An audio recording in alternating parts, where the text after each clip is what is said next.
Bismillahirrahmanirrahim. Assalamualaikum warahmatullahi wabarakatuh.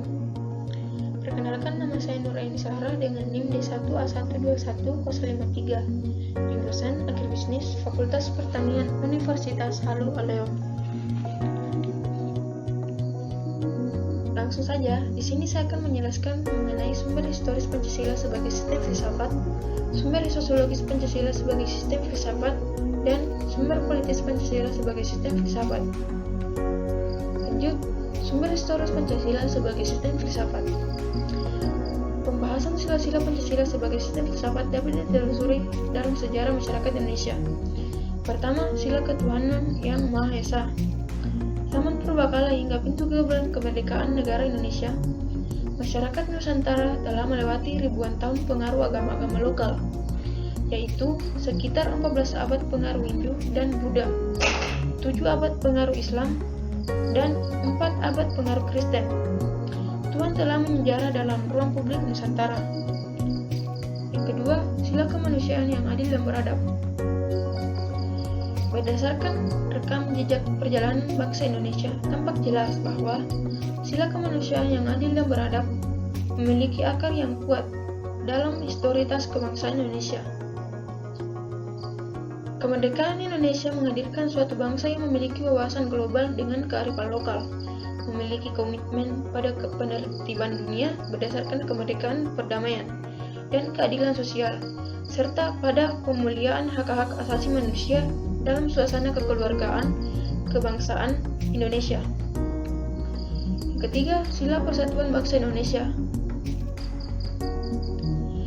Kebangsaan Indonesia merefleksikan suatu kesatuan dalam keragaman serta kebauran dan keislaman. Indonesia adalah bangsa majemuk paripurna yang menakjubkan karena kemajemukan sosial, kultural, dan teritorial dapat menyatu dalam suatu komunitas politik kebangsaan Indonesia. Indonesia adalah sebuah bangsa besar yang mewadahi warisan peradaban Nusantara dan kerajaan-kerajaan bahari terbesar di muka bumi. Yang keempat, sila kerakyatan yang dipimpin oleh hikmat kebijaksanaan dalam permusyawaratan perwakilan. Demokrasi sebagai sistem bentuk pemerintahan dari rakyat, oleh rakyat, dan untuk rakyat memang merupakan fenomena baru di Indonesia yang muncul sebagai ikutan formasi negara Republik Indonesia Merdeka.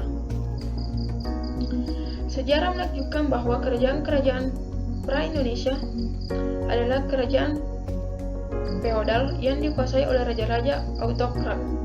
Meskipun demikian, nilai-nilai demokrasi dalam taraf tertentu telah berkembang dalam budaya Nusantara dan dipraktikkan setidaknya dalam unit politik kecil seperti desa di Jawa, nagari di Sumatera Barat, Banjar di Bali, dan lain-lain sebagainya.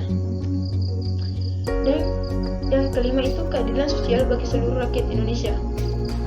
Masyarakat adil dan makmur adalah impian kebahagiaan yang telah berkobar ratusan tahun lamanya dalam dada keyakinan bangsa Indonesia. Impian kebahagiaan itu terpahat dalam ungkapan Dima Ripa Lojenawi Tata Tentrem Kerta Raharja.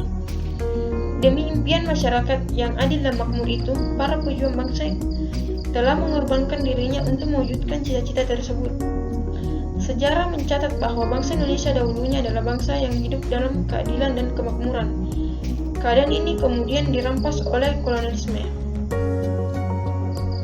Lanjut ke poin kedua, yaitu sumber sosiologis Pancasila sebagai sistem filsafat. Sumber sosiologis Pancasila sebagai sistem filsafat dapat diklasifikasikan ke dalam dua kelompok. Kelompok pertama, masyarakat awam yang memahami Pancasila sebagai sistem filsafat yang sudah dikenal masyarakat Indonesia dalam bentuk pandangan hidup, way of life, yang terdapat dalam agama, adat istiadat, dan budaya berbagai suku bangsa di Indonesia. Kelompok kedua, masyarakat ilmiah akademis yang memahami Pancasila sebagai sistem filsafat dengan teori-teori yang bersifat akademis. Lanjut ke poin ketiga, yaitu sumber politis Pancasila sebagai sistem filsafat. Pada awalnya, Pancasila merupakan konsensus politik yang kemudian berkembang menjadi sistem filsafat. Sumber politis Pancasila sebagai sistem filsafat dapat diklasifikasikan ke dalam dua kelompok. Kelompok pertama meliputi wacana politis tentang Pancasila sebagai sistem filsafat pada sidang PPUPKI, sidang PPPKI, dan kuliah umum Soekarno antara tahun 1958 dan 1959 tentang pembahasan sila-sila Pancasila secara filosofis.